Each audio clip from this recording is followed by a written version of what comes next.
नमस्कार दोस्तों, आप सभी का स्वागत है आपके अपने YouTube चैनल GST डिकोडर में। दोस्तों, आज की इस वीडियो में हम एक बहुत ही प्रैक्टिकल और रियल लाइफ GST टॉपिक पर बात करने वाले हैं। जैसे कि आयरन स्क्रैप को वेटमेंट यानी वजन मापने के लिए भेजने पर GST में क्या नियम लागू होते हैं। यह वीडियो खास तौर पर iron scrap dealer, factory owners, traders और वे ब्रिज से जुड़े लोगों के लिए है, तो वीडियो को अंत तक जरूर देखिए। तो सबसे पहले हम सिनेरियो समझते हैं। मान लीजिए आप एक आयरन स्क्रैप का व्यापार करते हैं।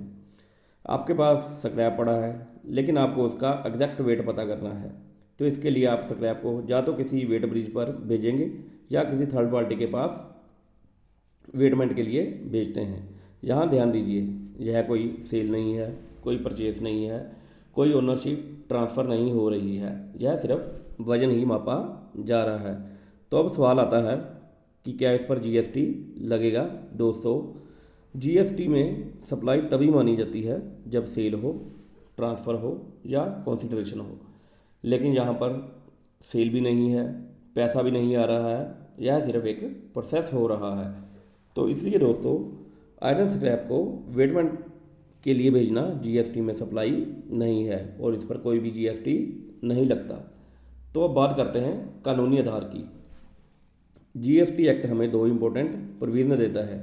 सेक्शन 143 जॉब वर्क के लिए, सेक्शन 55 डिलीवरी चलान के लिए। इसके अनुसार जब माल बिना सेल के किसी प्रोसेस या ट्रीटमेंट के लिए भेजा जाए तो उसे डिलीवरी चलान पर भेजा जा सकता है। वेटमेंट एक माइनर प्रोसेस है, तो इससे GST में जॉब वर्क ट्रीटमेंट माना जाता है।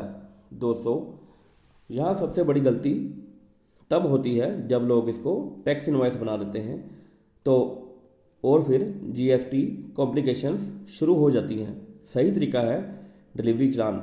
याद रखिए, जब भी आप स्क्रैप को वेटमेंट के लिए भेजते हैं तो उसका इनवॉइस नहीं बल्कि डिलीवरी चलान बनाइए। तो अब जानते हैं डिलीवरी चलान में क्या क्या लिखना ज़रूरी है। सबसे पहले तो चलान नंबर और डेट।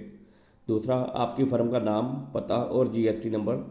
एंड रिसीवर यानी वेवरेज का नाम। अगर वेवरेज का नाम नहीं है तो आप अपनी कंपनी के नाम पर भी चलान बना सकते हैं। और गुड्स का डिस्क्रिप्शन देना बहुत ही ज़रूरी है। Iron scrap sent for weightment purpose only. Approximate quantity, approximate weight और व्हीकल नंबर। और सबसे ज़रूरी line, no sale, material will be return after weightment. यह बहुत इंपॉर्टेंट सवाल है। जब सेल नहीं है तो ई वे बिल क्यों बनेगा। दोस्तों, ई वे बिल सेल पर नहीं, मूवमेंट पर बनता है। अगर अन्य स्क्रैप की वैल्यू 50,000 से ज़्यादा है तो ई वे बिल अनिवार्य है। ई वे बिल में रीज़न आप अदर्स में जाकर फॉर वेट मेजरमेंट भी दे सकते हैं। Value, estimate value for movement purpose भी लिख सकते हैं।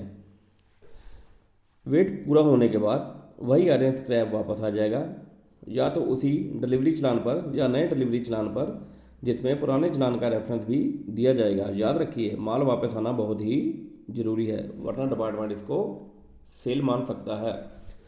अब क्वेश्चन आता है कि अब GST लगेगा तो किस पर लगेगा। आयरन स्क्रैप पर। आयरन स्क्रैप पर तो GST नहीं लगेगा क्योंकि उसका वेट हुआ है। वेटमेंट सर्विस पर GST एप्लीकेबल है। यदि वेटमेंट सर्विस वाला आपको चार्जेस का बिल बना कर देता है तो यह एक सर्विस है जिस पर 18% GST लगेगा। अगर आप एक रजिस्टर्ड डीलर हैं तो आप उसका ITC भी ले सकते हैं। अब बात करते हैं उन गलतियों की जो आपके लिए बहुत ही भारी पड़ सकती हैं, जैसे कि टैक्स इनवॉइस बना देना, ई इनवॉइस नहीं बनाना, पर्पस मेंशन नहीं करना, सेल दिखा देना। याद रखिए दोस्तों, GST में छोटी गलती मतलब कि बड़ा नोटिस। तो दोस्तों, आज की वीडियो का यही निष्कर्ष निकलता है कि आयरन स्क्रैप वेटमेंट सप्लाई नहीं है, GST नहीं लगेगा, डिलीवरी चलान ही सही डॉक्यूमेंट है, ई वे बनाना बहुत ज़रूरी है, GST सिर्फ वेटमेंट सर्विस पर लगेगा। अगर आपको यह जानकारी उपयोगी लगी हो तो लाइक करें, शेयर करें, GST डिकोडर चैनल को सब्सक्राइब करें, क्योंकि यहाँ हम जीएसटी को डर नहीं बल्कि ज्ञान बनाते हैं। मैं हूँ आपका जीएसटी दोस्त। मिलते हैं आपको अगली वीडियो में। धन्यवाद।